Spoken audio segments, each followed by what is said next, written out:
Hague, the International Court of Justice, is currently hearing arguments this morning regarding Israel's ban of the UN's Palestinian Rights Agency and their continued restrictions on aid entering into Gaza and some of the other places that have been occupied by Israel. A number of countries, including the US, Russia, and South Africa, are said to deliver some remarks inside the courtroom. Those proceedings have already started. We're unlikely to hear from Israel, at least not this week, but it's worth listening in to what some of these countries have to say in making their arguments to this 15-member judging panel. Let's listen in.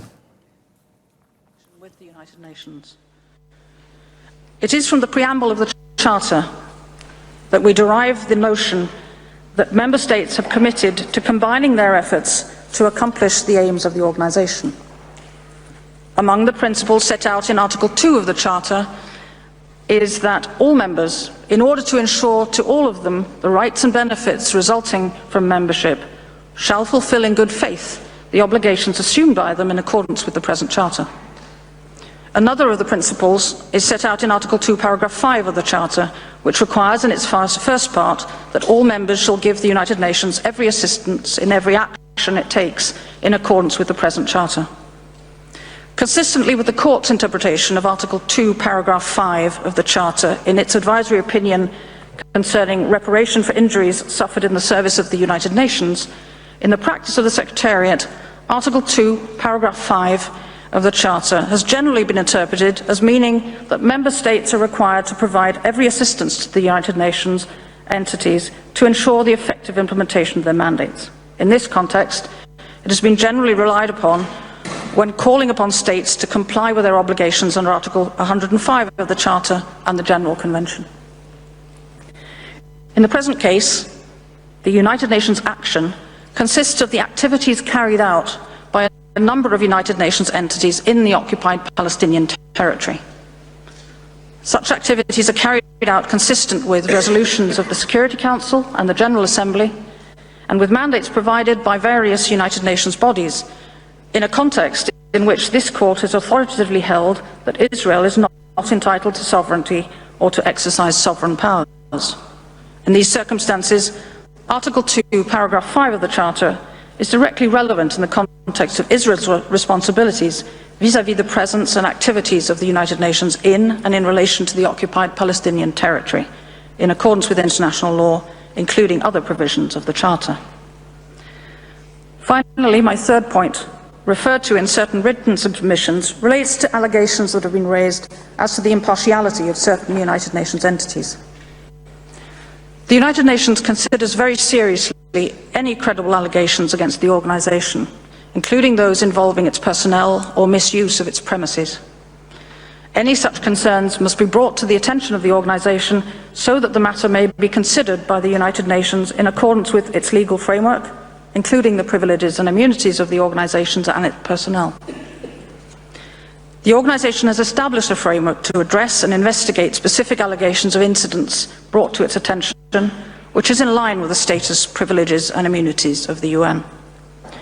With regard to allegations against United Nations personnel, the regulatory frameworks of the United Nations require such allegations to be confirmed through an internal administrative investigation, which may include referring the allegations to the Office of Internal Oversight Services, OIOS, for investigation. The ability of the United Nations to further inquire into allegations depends on the full cooperation of member states, including the provision of relevant documents and materials, without which the organisation may not have sufficient basis to take further action in specific cases. Where concerns relate to broader issues, the organisation has taken further steps to review the matter. For example, following allegations that have been raised against UNRWA and its personnel, UNRWA and OIOS have taken steps to investigate those allegations in line with the organisation's regulatory framework and continue to do so. In response to Israel's concerns regarding the neutrality of UNRWA personnel more broadly, the Secretary-General appointed the former Foreign Minister of France, Catherine Colonna, to lead an independent review to assess whether UNRWA was doing everything within its power to ensure neutrality and respond to allegations of serious neutrality breaches when they are made. The Secretary-General and UNRWA have expressed their commitment to fully implementing the review's recommendations with the support of Member States. We note that such steps have been welcomed by the General Assembly and by a number of Member States in their written submissions for these proceedings.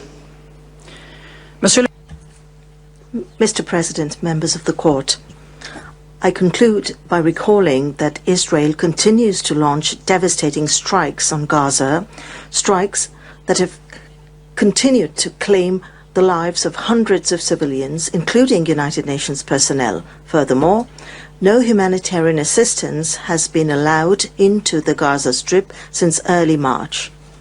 As a result, the Secretary-General has taken the difficult decision to reduce the organization's presence in the Gaza Strip, even as humanitarian needs are increasing dramatically and our concern for the protection of civilians is growing.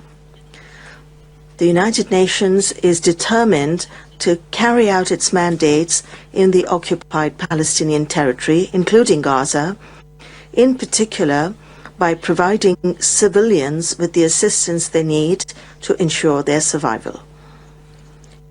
In order for United Nations entities carry out their functions, all parties to the conflict must fully respect their obligations under international law, including the obligation to protect the absolute inviolability of United Nations premises and the obligation to ensure respect for the independence and status of United Nations personnel. In this regard, Israel's compliance with its obligations under international law is essential for the United Nations entities to carry out their mandates in and in relation to the occupied Palestinian territory. Such respect for international law is equally essential for the protection of civilians, and so that our colleagues at the United Nations can continue to work to save civilian lives without facing intolerable risks. Respect for international law by all parties remains the only option for lasting peace, as well as for the security and justice of Israelis and Palestinians. Mr. President, members of the Court, thank you for your attention. I thank Ms. Eleanor Hamsholt. I now invite the next participating delegation, Palestine, to address the Court, and I call His Excellency Ambassador Amal Hijazi to the podium. You have the floor, Excellency.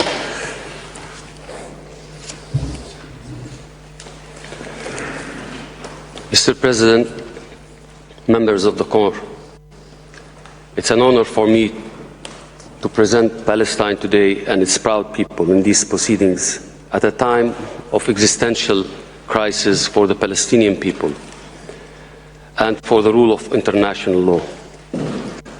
On behalf of Palestine's delegation, I wish to congratulate you, Mr. President, on your election as President of the Court and to wish you success in your tenure. Allow me also to express our gratitude to the courts holding these hearings on an expedited basis. As I address you today, the Palestinian people are being starved, bombed, and forcibly displaced by Israel, their unlawful occupier. Israel has not allowed food, water, medicine, and medical supplies or fuel into Gaza for the past 2 months, a policy supported by the highest court in Israel, which rejected petitions to allow aid into Gaza on several occasions. This man-made catastrophe of unprecedented proportions targets life itself. Death looms large, including by starvation, which has already claimed the lives of 59 Palestinian children. The UN Secretary General has described Gaza as a killing field, where civilians are in an endless death loop.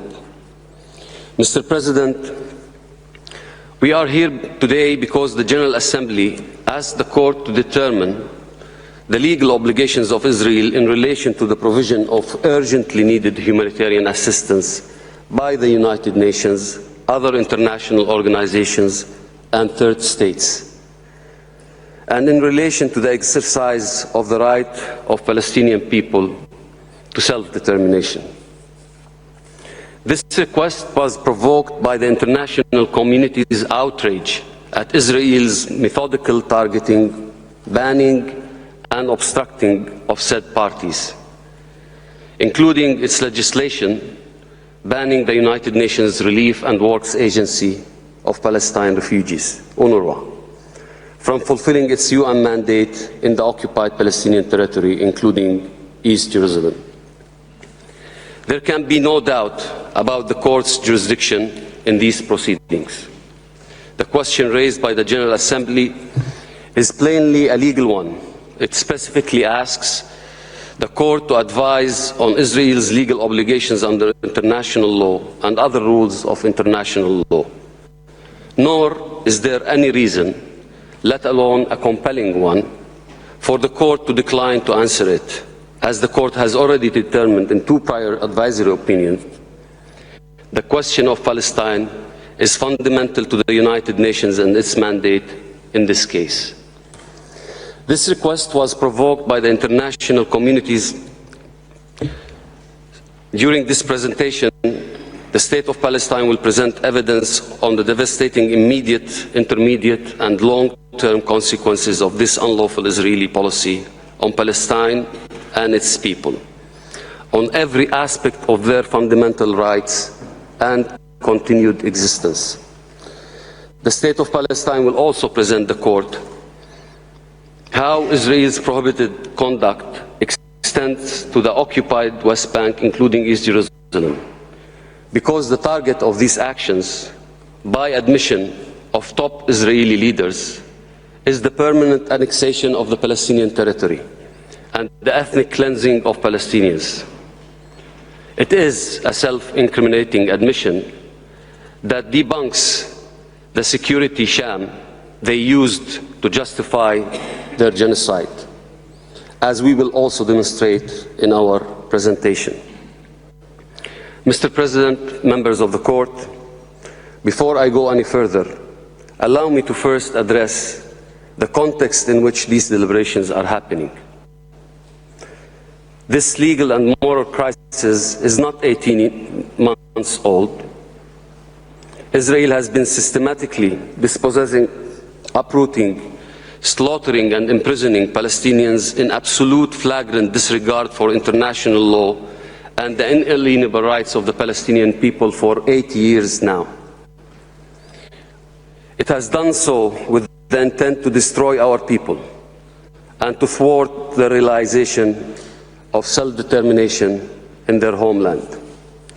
To implement this policy, Israel has waged a relentless campaign of erasure against Palestinian people, their demography, their material presence, their national identity, their history and heritage, and their very humanity. This campaign of erasure was a central hallmark of the Nakba that started in 1947, and whose darkest chapter yet unfolding before our eyes and yours. On 3 separate occasions in the past years, the court issued provisional measures ordering Israel, among other things, to ensure and facilitate the unimpeded flow of humanitarian assistance into Gaza. Israel did not comply. On 19 July 2024, this court also ruled that Israel's presence in and control over the occupied Palestinian territory is unlawful and must come to an end. The court also ruled that despite the illegality of occupation regime, Israel was still bound by its obligations under international law as an occupying power. These obligations include ensuring the welfare of the protected civilians. Israel defied this ruling and the rule of law, brazenly declaring instead its official policy of annexing the occupied Palestinian territory forcibly displacing Palestinian people, weaponizing food and humanitarian aid, and negating refugee issue and their rights, including by banning UNRWA. On 21st of November 2024, the ICC issued arrest warrants for the Prime Minister of Israel and now his former Minister of War, in part because they intentionally deprived civilian population in Gaza of food, water, medicine, and other essentials. To summarize, Israel is an unlawful occupying power, standing trial for genocide.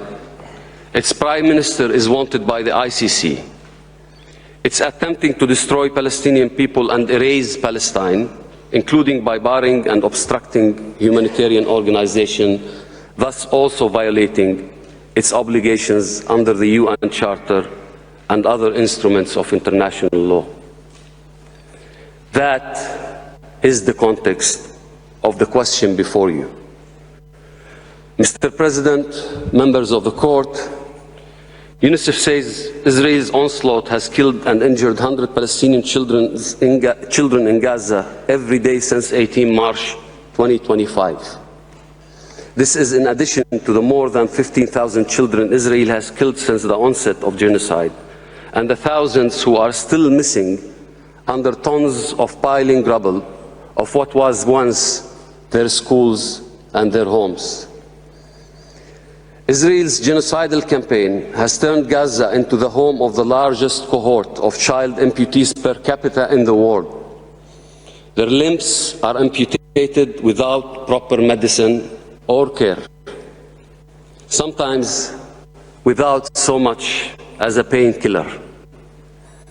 Many don't survive, like baby Sham Mharib, whose arm was amputated following a strike on her home 18 days ago. Israel's genocidal campaign has also targeted UN and other humanitarian workers and organizations in Gaza, killing over 408 UN workers, among them almost 300 UNRWA staff. They have also killed 27 Palestinian Red Crescent Society paramedics in Gaza and 113 civil defense first responders. These killings are deliberate, not accidental. This was proven repeatedly, including in January 2024, when Israeli soldiers killed 6-year-old Hind Rajab and her relatives, then murdered the Palestine Red Crescent paramedic who received permission to rescue Hind while she was still alive. It was proven once more last March when Israeli soldiers ambushed and killed 14 paramedics and humanitarian heroes. The soldiers then buried the bodies in a shallow mass grave alongside with their crushed ambulances and emergencies in an attempt to hide their crime, while top Israeli officials lied to the world about the murders. This is the jarring equation prompting our appeals to the court and these proceedings. Israel is starving, killing, and displacing Palestinians, while also targeting and blocking humanitarian organizations trying to save their lives. These grave crimes aim to hasten the forcible transfer and destruction of Palestinian people in the immediate term. They will also ensure that our children will suffer irreparable damage and harm, placing an entire generation at grave risk.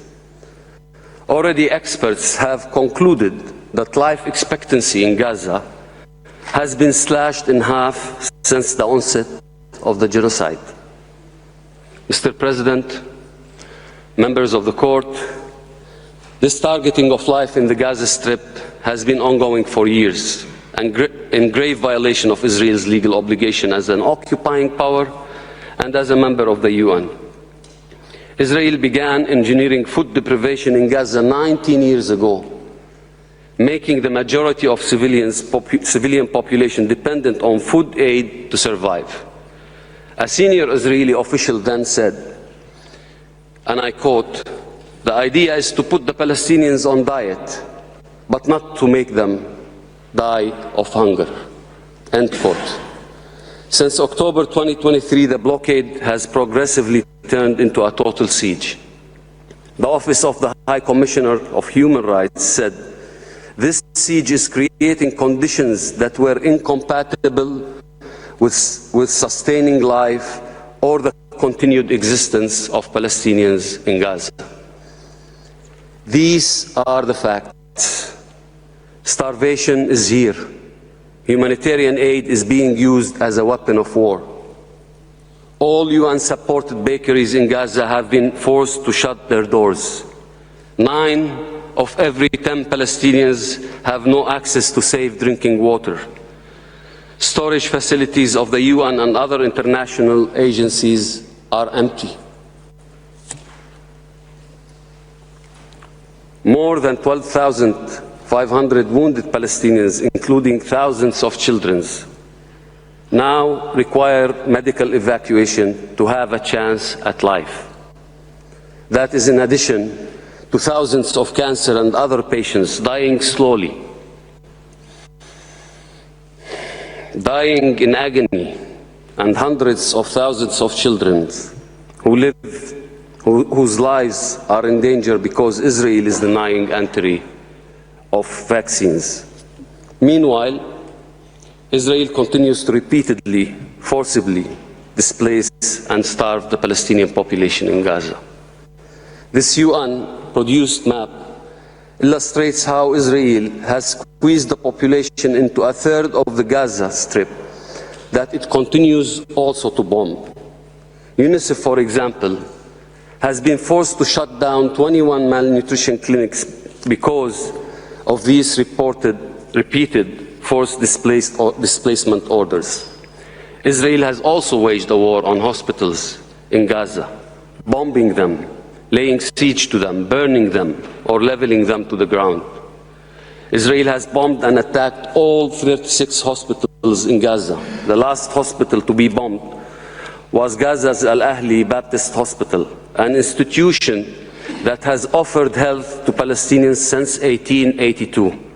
This hospital survived 2 world wars and many wars after, but Israel decommissioned it twice in the past 18 months. Israeli occupation forces have killed over 1,400 doctors, nurses, and other health workers. Some, like renowned surgeons Adnan al-Bursh and Iyad al-Rantisi, who were forcibly disappeared and tortured to death. Others, like director of Al-Awda Hospital, Dr. Ahmad Mhanna, was forcibly disappeared for over a year now, while director of Kamal Idwan Hospital, Hussam Abu Safiyi, continues to be unlawfully detained. Only a handful of hospitals continue to bravely function, thanks to the heroic Palestinian doctors who remain and the brave international doctors volunteering to assist them despite the dangers and severe Israeli restrictions. To understand what this means in real bone-chilling terms, I ask you here this brief testimony of Dr. Muhammad Mustafa, an Australian doctor who was volunteering in Gaza last March. We've worked throughout the entire night. We haven't stopped. The bombing has been non-stop. We've run out of ketamine. We've run out of propofol. We've run out of all painkillers. We can't sedate anyone. We can't give them any analgesia. When we intubate people, they wake up and they're choking because we have no sedation. There are 7 girls getting their legs amputated, no anesthesia. The bombing is still going on. The room is still shaking. I haven't slept. We went to bed at about 1 o'clock and at 1:30 the bombing started. It's about 10 a.m. now. I've just gone back to my room. I'm lightheaded. I'm dizzy. And I mean, it was just mostly women and children, burnt head to toe, limbs missing, heads missing.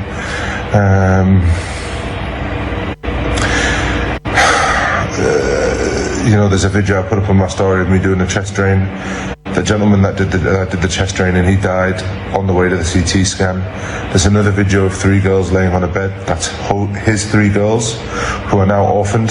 Their mother didn't even make it into the hospital. She was killed along with their other sister. I don't know what to tell you. I was here in June. Nothing to this intensity. This is unbelievable, and the bombing is still going on. The rooms are still shaking.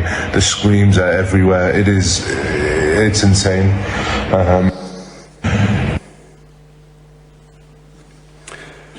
Mr. President, members of the court, the carnage and destruction extends to the West Bank, including East Jerusalem. There, Israel's killing of Palestinian civilians, including children, was record-breaking for 3 years in a row before 2023. Since the beginning of the year, Israel launched a military assault in the West Bank, unprecedented since 1967. Israeli occupation have demolished, razed and burned the refugee camps in Jenin and Tul Karem, forcibly displacing more than 40,000 Palestinians, and Israel has announced that the displaced will not be allowed to return. The World Food Programme reports a near 100% increase in Palestinians in need of food aid in the West Bank, impeding the presence and activities of the UN and international organizations must be viewed in the context of erasure and forced displacement. Mr. President, members of the court, before I stand before you today on behalf of the persecuted people, fighting to survive, to live freely in our land. This is our inalienable and most fundamental right. It is not anyone to give or withhold, as this court has repeatedly affirmed. That's really the heart of why Palestine and over 40 other states are addressing the court today. It is not about the number of aid trucks Israel is or is not allowing into the occupied Palestinian territory, especially Gaza.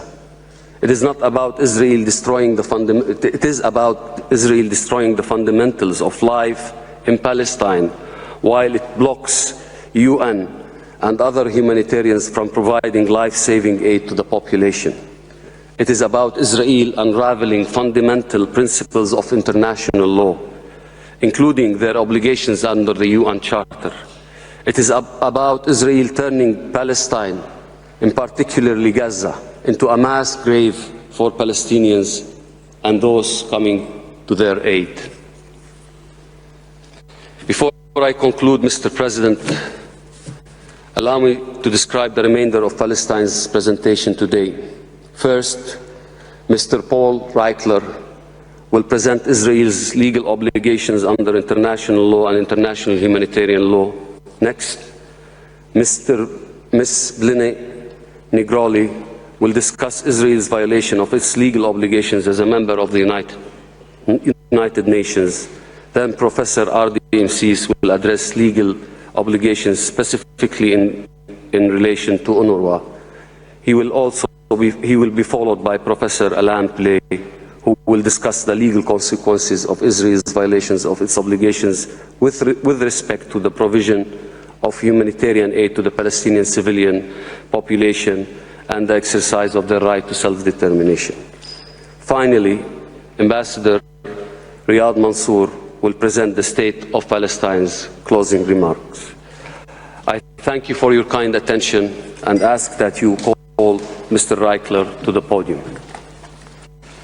I thank Ambassador Hijazi. I now give the floor to Mr. All right, so you've been watching live visuals there from The Hague in the Netherlands, where another important case is before the International Court of Justice, and this time it's around whether or not Israel is fulfilling its obligations, its humanitarian obligations after banning the UN Palestinian Rights Agency from occupying in areas where it's essentially taken occupation, including, of course, the besieged Gaza Strip. A number of countries, we understand, are part of this case. 45 or so of them, including South Africa. China, I think, is going to make representations, as well as several other countries in the Middle East. It dates back to a UN General Assembly resolution that was introduced last year, where a number of countries, led by Norway, had asked the UN to ask the ICJ to give an opinion on whether Israel, as a signatory to the UN Charter, acted unlawfully in overriding